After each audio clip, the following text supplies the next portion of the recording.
കർഷകരാണ് നമ്മുടെ രാഷ്ട്രത്തിൻ്റെ നട്ടെല്ല് എന്ന് ബഹുമാനപ്പെട്ട അബ്ദുൽ കലാം പറഞ്ഞിരിക്കുന്ന ഒരു വാചകം. അത് എത്രമാത്രം സത്യമാണ് എന്നുള്ളത് ഞാനും തിരിച്ചറിയുന്നു. എന്ത് വില കൊടുത്തും സംരക്ഷിക്കപ്പെടേണ്ട ഒരു മേഖലയാണ് കാർഷിക വൃത്തി.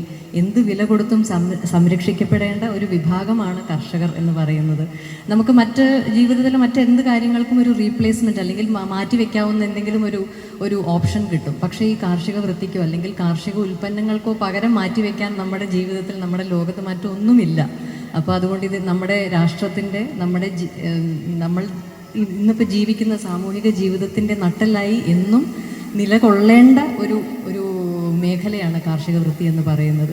ഇനി ആലോചിക്കപ്പെടേണ്ടത് ശരിക്കും നമ്മുടെ യുവതലമുറയെ കാർഷിക വൃത്തിയുമായി എങ്ങനെ കൂടുതൽ അടുപ്പിക്കാമെന്നും അവരുടെയൊക്കെ ഒരു ചിന്തയും അവരുടെയൊക്കെ പുതുമയുള്ള ഇന്നോവേറ്റീവായിട്ടുള്ള ചിന്തകളുമൊക്കെ കാർഷിക വൃത്തിയെ കൂടുതൽ പുഷ്ടിപ്പെടുത്താൻ എങ്ങനെയൊക്കെ ഉപയോഗിക്കാൻ സാധിക്കും എന്നുള്ളതൊക്കെയാണ് കൂടുതൽ ചർച്ച ചെയ്യപ്പെടേണ്ടത്. അങ്ങനെയുള്ള ചർച്ചകൾക്ക് വഴിയൊരുക്കാൻ ഇങ്ങനെയുള്ള കാർഷിക ഉത്സവങ്ങൾ, കാർഷിക മേളകൾ വളരെയധികം ഉപകരിക്കും എന്നാണ് എനിക്ക് തോന്നുന്നത്.